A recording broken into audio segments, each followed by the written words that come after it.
This morning, the cost of COVID about to hit Texas cities hard. Councils will slash budgets across the state this month, something Dallas is debating right now. Dallas Mayor Eric Johnson is one of our guests. Governor Abbott wants Texas candidates to sign a promise to back the blue. We'll talk to one state lawmaker about the politics behind that pledge. Texas Republicans have tried and failed to legally knock competition off the ballot in November. The concern now? Those third parties could decide close races.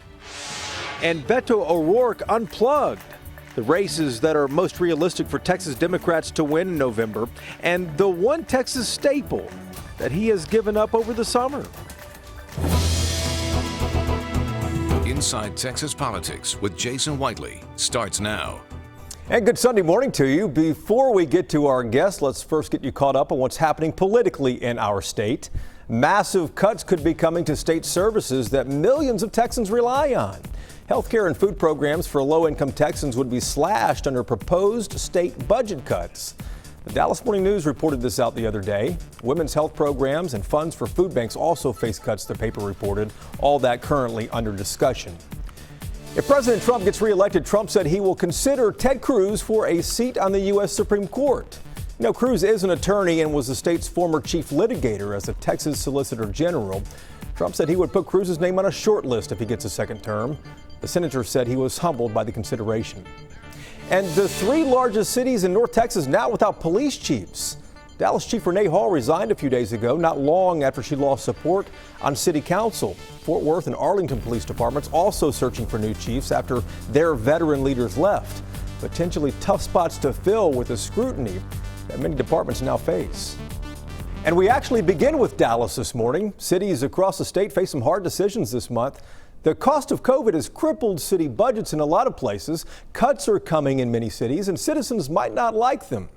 Dallas votes on its budget next week, September the 23rd. And joining us right now is Dallas Mayor Eric Johnson. Mayor, good morning to you. Good morning, Jason. Thanks for having me. Absolutely. The sticking point right now at Dallas City Hall is about whether to cut $7 million from the police overtime budget. A majority on council wants to do that. You oppose it. Are you going to negotiate with council to try to reach a resolution on this? I have been very steadfast in my opposition to this. The council certainly is aware of the fact that I believe that when the city manager recommended the overtime budget for the police department and the police chief suggested that we keep the overtime budget where it was, where the city manager originally recommended it, when the city council came along and suggested that we cut it by 25%, I made it very clear, and I've continued to make it clear, that I think that's the wrong thing to do in the middle of a violent crime spike like we are in Dallas right now. So I remain opposed to it. Just on Wednesday, I suggested an amendment to the budget that would have reversed in its entirety that $7 million cut and actually would have funded more public safety investment, more streets investment, and more tax relief by reducing the top end city hall civilian salaries to pay for that and leaving the public safety budget where the city manager recommended it. Yeah, and Mayor, the council unanimously rejected that proposal you had too. Do you regret not having more support for that lined up before you introduced it? Well, I don't know that we were going to get more support lined up. I regret that the amendment didn't have more support on the council because it has tremendous support from the people. I'm here to represent the people of Dallas. I was elected by the people. I was not elected by the bureaucracy. I was not elected to make backroom deals or to do horse trading and exchanging pet projects to try to move things along. I was elected to represent the people's interests, and the people have spoken loudly and clearly. They are concerned, and rightfully so, about how our city is going in terms of public safety.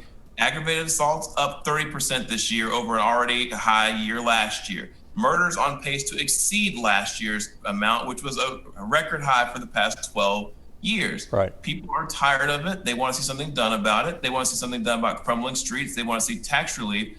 And they want to do that without jeopardizing further public safety by cutting the overtime budget that was recommended by the city manager and the police chief. So I'm going to stand by that and say that what I've heard from hundreds literally hundreds of residents of the city of Dallas, not people filling out a form, some Right. sort of automated form, but taking the time to pick up the phone and call or write me and the city council are saying is, please defund the bureaucracy, cut salaries, do whatever you have to do to make sure that we don't make the city less safe. Mayor, And that's let me what I ask. wanna do.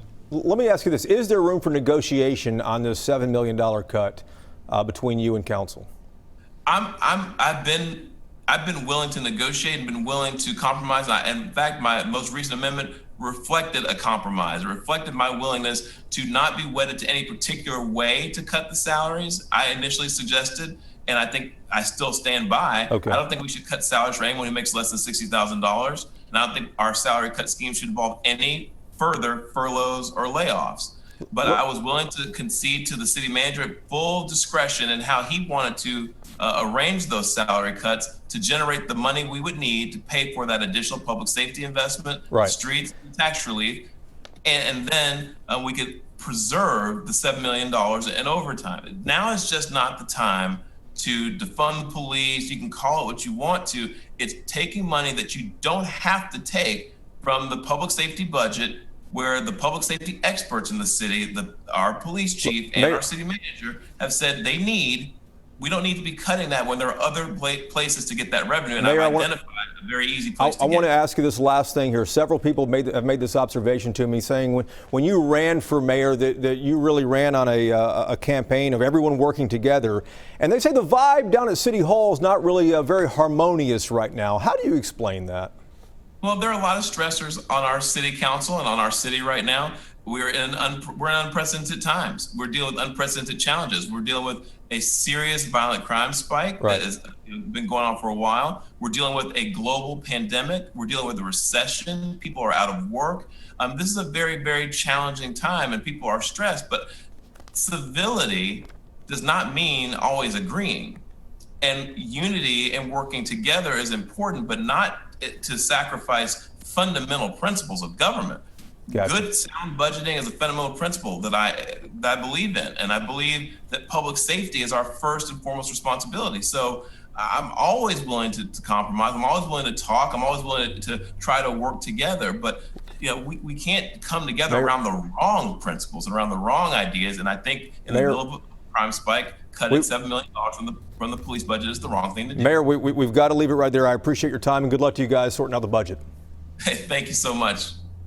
National Democrats announced last week that they would spend big in Texas. A Democratic PAC says it will put more than $6.2 million into the state, more than any other state, but not for congressional races.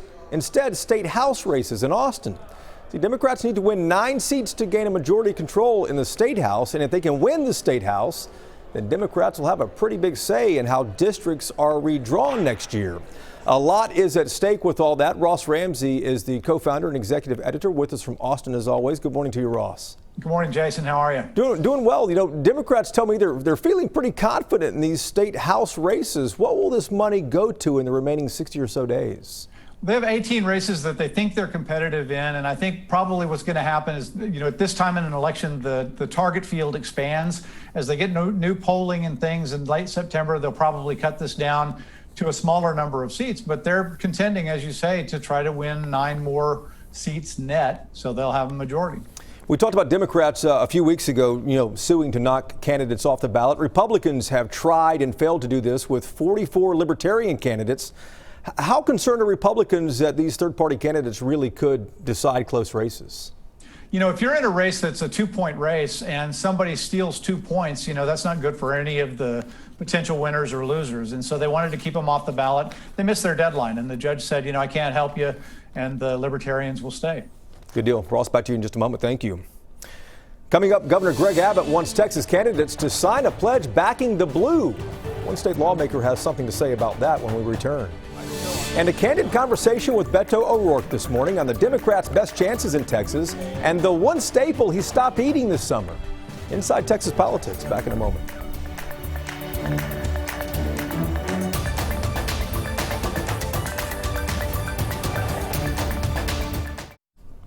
Governor Greg Abbott wants every Texas candidate to sign a pledge that they back the blue and support police.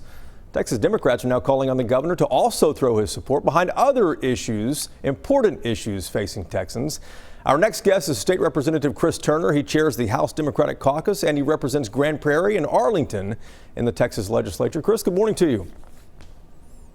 Good morning, Jason. This is clearly a political move the governor is doing with the pledge, but how concerned are Democrats that defunding police might actually resonate with swing voters out in the suburbs? Well, you hit the nail on the head. It is a political move, and I think voters see through it. The reality is I oppose defunding the police. Joe Biden, Kamala Harris oppose defunding the police. I'm not aware of any member of the legislature or anyone running for the legislature who doesn't agree with that. So this is simply a manufactured issue intended to distract and divert attention from Greg Abbott and Donald Trump's failed record on the COVID-19 and the thousands of people who've lost their lives and the millions of people who've lost their jobs. And that's what this election is going to be about. Representative, what kind of police reform could you get behind come January when the legislature reconvenes? Well, I think there's definitely going to be a lot of good proposals on the table as it relates to police reform. My friends and colleagues in the Texas Legislative Black Caucus recently unveiled the George Floyd Act, which encompasses several key policing reforms that I think deserve to be passed, and I think will have broad support. Some of the elements include banning use of chokeholds, requiring a duty to intervene if an officer sees another officer engaging in unnecessary force, right. And a variety of other things. So I think those would be some key elements of a reform package that would pass. I mean, bottom line, we want our police departments to work well. We appreciate and respect the service of our police officers who put themselves at risk every single day. And I know that police officers want to see the bad actors that unfortunately cause the headlines. They want to see them taken care of and out of the profession. And that's why we need to pass some of these reforms. Well, I want to ask in the last 45 seconds or so here, for cities that strip away money from police departments like Austin, like Dallas is considering as well too, some overtime money. Governor Abbott wants to revoke their power to annex land and also to raise taxes. Could something like that pass in the House next year? No, I don't think so. I think it's a campaign election year stunt. This is not a serious policy, and that's kind of par for the course with Governor Abbott. He offers a lot of political solutions and not many policy solutions. We need a governor to focus on his job. If he wants to worry about what the Austin City Council is doing, he should run for the Austin City Council. All right. Representative Turner, good to see you again. Thank you for the time. You bet, Jason. We appreciate it. Every week in our program here, we remind you about our Y'all-itics political podcast. This morning, though, we want you to hear an excerpt from our latest episode. Beto O'Rourke is our guest, and not being on the ballot, he's more candid than ever. Speaking here with me and my co-host, Jason Wheeler. Democrats in Texas, the Texas Democrats are fighting multiple fronts. They're fighting the Senate race, they're fighting the presidential race, and they're also really going after, quietly, I think, the majority in the Texas House. Which one right now, 60 days out, looks to be the most realistic? The state house is the most exciting and will be the most impactful and also happens to be the most realistic. As you know, in 2018, Democrats picked up 12 seats in the state house, leaving us only 9 seats down. But in 2018, I also happened to win more votes than did Ted Cruz in 9 of those state house districts that we need to pick up this year. So, by the math, not only can we do this, in some ways we've done this before. We've turned out enough Democratic voters to get the Democrat over the finish line as long as they vote down ballot. You add to that the extraordinary cast of candidates who are running this year. Some of them first-time candidates, some of them running for the second time after narrowly losing in 2018. Campaigns that are much better funded than they were 2 years ago. With candidates who are running extraordinary grassroots voter contact operations, even though they cannot leave their homes in many cases and have to do this by phone and by text. And then our organization, Powered by People, has made over 25 million voter contact attempts in these competitive state house districts. So wow. There's an entire statewide field program, almost on the level of our 2018 Senate run, but focused on these state house candidates. And if they do well and expand the electorate, I think you have coattails in reverse. I think you shoot voters up ballot to that U.S. Senate race for MJ Hagar and potentially make Joe Biden the first Democrat since 1976 to win the Electoral College in Texas. You know, you're not a candidate this time around, and I'm curious, do you think that you might ever be a candidate for something again? Just the other day, there's no love lost between you and Senator John Cornyn, but just the other day, he referred to you as Texas' least favorite politician. What do you say to that? And do you have some future ambitions that you'd like to make some news with us here on Politics with? Yeah, I don't know. I mean, John Cornyn may be right. In terms of, when you poll the people who are most known in Texas, I may be down at the bottom. So I don't know. Candidly, I don't know if there is a future for me in public service or an elected office or running to try to serve in elected office. And I've got to tell you, I ran full-time for Congress in 2011 and 2012 and won an upset victory against the incumbent here in El Paso. And then for 6 years was traveling to Washington, D.C. every single week and traveling back home every single weekend. And then spent 2 years traveling the state of Texas running for Senate and a year on the national campaign trail. This literally is the most time I've ever spent with my wife and our 3 kids in our marriage, or really in our kids' lives. Congressman, 60-second lightning round here in our final moments. Last time Yes, you sir. ate Whataburger, when was it? 6 months ago. Jason, this may damn or spike any political future I have in Texas. I stopped eating meat 6 months ago. And it may have something to do with the fact that for 2 years traveling Texas, I ate Whataburger 10 times a week. So my body's detoxing right now. When's the last time you were on a skateboard? That was my next question. The last time you were on a skateboard. That's the last question. When is it? Probably yesterday. We've got 2 skateboards in the house. My kids love to ride, and so we'll go out and ride in the street. If you want to hear our entire conversation with Beto, grab your cell phone, open the camera, and aim it at this QR code there on the right side of your screen. That will take you directly to this latest episode. Another episode drops Tuesday, this one with one of the state's top Republican officials as well. When we come back, Governor Abbott trying to change the political conversation and renew support with conservatives. His latest political move has both parties talking. This is Inside Texas Politics with Jason Whiteley. Time now for Reporters Roundtable to put the headlines in perspective. Ross is back. Bud Kennedy from the Fort Worth Star-Telegram is here every week. And of course, Bernadine Steptoe, the political producer at WFAA in Dallas, joins us every Sunday as well. Ross, will start with you. And the governor's back the blue pledge. It really seems like the governor had to shift the conversation, change the topic, because a lot of conservatives have not been happy with him and his handling of COVID.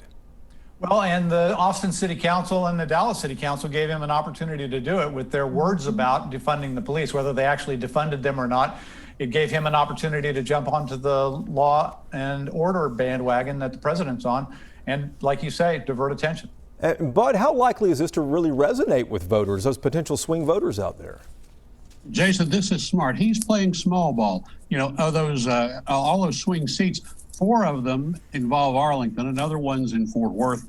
Arlington's a big law and order community. Fort Worth just voted 2-1 to re-up its crime tax. So he's got a message that's going to resonate in those swing seats and keep Republicans leading the Texas House. And Bernadine, it might be small ball, but it is a smart move because it has people talking. It has us talking here this morning.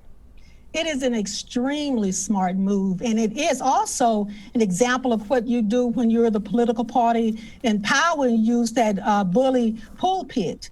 But let's get back to how effective it's going to be, because while we can say that public safety in any area is important, as of today, you're still looking at the coronavirus pandemic that's on the top of everybody's mind. Yeah, that and the economy certainly going to be big players in the election on voters' minds. But I want to ask you about this next question. A federal court now says that Texas counties cannot throw out your mail-in ballot because signatures don't match. It's a pretty significant decision there, too. This happened to you, and you got your ballot thrown out, Bud. Does this court ruling fix that now? You know, Jason, and you covered this a lot on WFAA, the vote harvesting, and then my vote was rejected in the July runoff because the signatures on the application and the envelope didn't match. A federal court says now that Texas can't do that. They have to give you a chance to come in and prove your signature, prove your identity.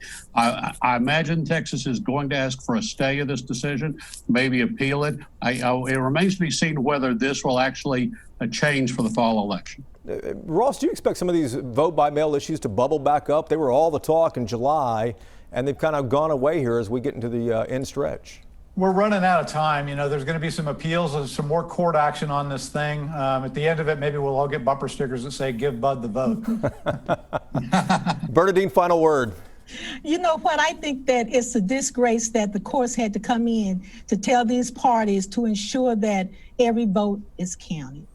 And Bud, we do have just about 20 or 30 seconds left here. What advice would you give people? I'll make another point. Yeah, what advice would you give people? This is going to delay the counting a little bit too. You know, if people get a chance to come in and prove their identity, that means we might be delayed counting another 4 or 5, several hundred votes, you know, several days after the election. So it'll delay. The big advice is when you send in the application, take a photo of your signature so that you remember how you signed it and sign the envelope the same way. All right, guys, thanks a lot. We appreciate it. Thank you for watching as well. We'll be back again next Sunday with another episode of Inside Texas Politics. Hope you can join us then as well. Take care.